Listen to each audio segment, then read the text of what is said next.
اسلام نے تو جو بچہ جنم لے رہا ہے اس جنم کی تکلیف کی وجہ سے ماں کا درجہ باپ سے 3 گنا بڑھا دیا۔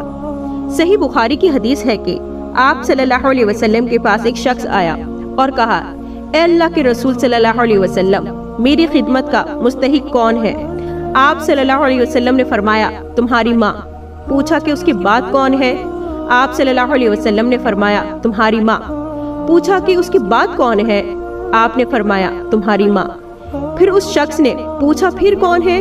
آپ صلی اللہ علیہ وسلم نے فرمایا، تمہارا باپ۔ تو دیکھیں کہ 3 مرتبہ ماں کہا پھر باپ کہا، جس سے پتہ چلتا ہے کہ ماں کا کیا مقام ہے اسلام میں۔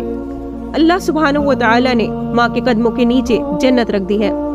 آپ صلی اللہ علیہ وسلم نے فرمایا کہ ماں کے قدموں کے نیچے جنت ہے۔ اس کا مطلب یہ ہے کہ اگر آپ اپنی ماں کی خدمت کریں، عزت کریں، حسن سلوک کریں، بات مانیں تو انشاءاللہ آپ جنت میں جائیں گے۔ قرآن میں اللہ سبحانہ و تعالی فرماتے ہیں کہ انسان کے لیے فرض ہے کہ وہ اپنی والدین کے ساتھ حسن سلوک کرے اور خصوصاً اپنی ماں کے ساتھ۔ تو آپ خود دیکھیں اسلام نے عورتوں کو کتنی عزت دی ہے، کیا مقام دیا ہے۔ اسلام نے عورتوں کو ایڈوکیشن کا رائٹ دیا۔ آپ صلی اللہ علیہ وسلم نے فرمایا کہ علم کو حاصل کرنا ہر مسلمان پر فرض ہے، اور اس کی سب سے بہترین مثال ہے حضرت عائشہ رضی اللہ عنہا۔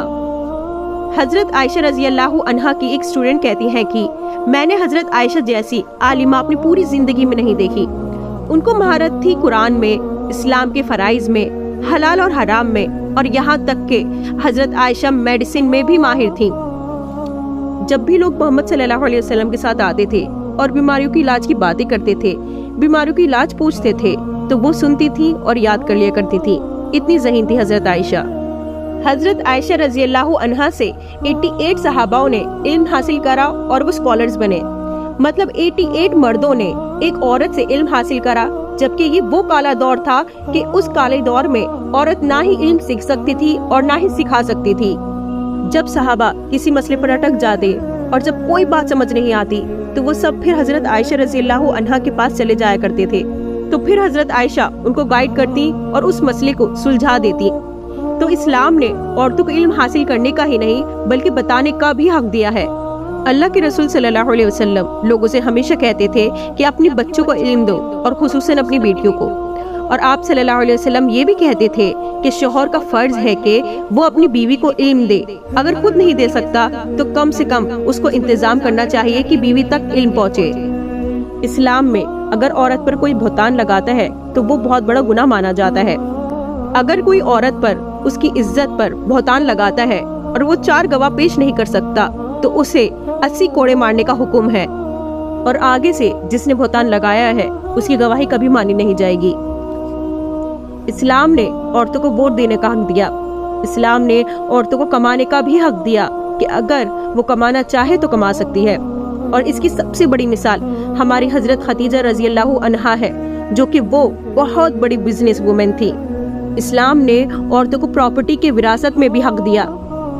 اسلام نے جنگ کے میدان میں عورتوں کو آنے کا رائٹ دیا، اگر وہ چاہے تو جنگ میں حصہ لے سکتی ہے۔ جیسے کہ جنگ احد میں آپ صلی اللہ علیہ وسلم کے پاس ایک کافر قریب آنے لگا، تو اس نازک وقت کو دیکھتے ہوئے حضرت ام عمارہ نے تلوار اور ڈھال اٹھائی اور باقاعدہ لڑائی میں شریک ہو گئیں، اور ام عمارہ اس کافر پر لپک پڑی اور بڑھ کر اس پر وار کیا۔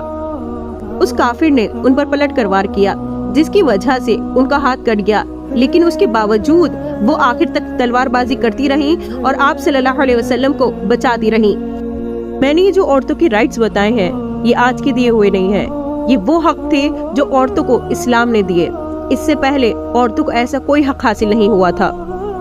اور سب سے بڑی بات، جب صحاباؤں نے عورتوں کے رائٹس کو جانا کہ اسلام نے عورتوں کو اتنا مقام اور اتنے رائٹس دیے ہیں، تو انہوں نے بھی خواہش کری کہ کاش وہ بھی ایک عورت ہوتے۔